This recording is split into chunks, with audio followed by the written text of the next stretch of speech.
Coach, physically, how were you when you were about to debut for the PBA? I was in good shape because I played the whole year. I lost a lot of weight. I played the whole year, lifted weights. I also had to show my faith. One of the reasons why it took 5 years for me to go back to playing basketball was when I tried playing basketball, my knees would still hurt. And then there was a point in between that I had the chance to go to Europe with my wife, and we had a chance to go to a side trip to Lourdes in France. I don't know what happened, but I believe that, you know what people say about the miracles in Lourdes. So I dipped there in the holy water, and then after a while, after that trip, we went to the States, and my wife's cousin was asked me to play basketball because first time that they saw a tall Filipino player. And I told my wife, I can't because my knees are really painful. We said, no, just show up, even for 5 minutes. Yeah. And so I gave in to her request, and then, kidding aside, that was the first time since that injury that I was able to play basketball without any pain. Wow. And I believe it was the miracle in Lourdes. So that's the purpose, and that was the purpose for me. And after all of that, to make your debut in the PBA, how did that feel? Can you recall that moment? Oh, yeah. When you debuted finally as a yeah. PBA player? I would still remember. Of course, jitters. But when Coach Yang, of course, I'm not the first five. Okay.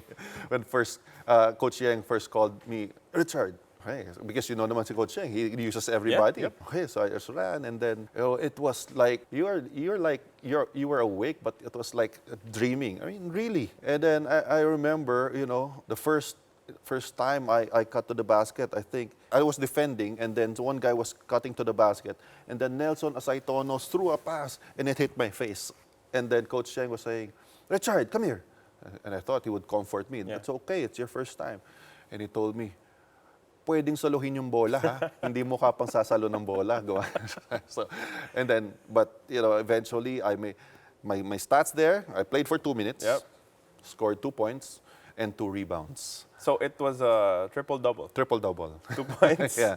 Coach Richard, as you said, you accepted that you were never one of the most talented players. You won't score 25 points per contest, but you found your role in the PBA, and it was mostly because of your hard work. How did you figure out that this was the way for you to stay in the league?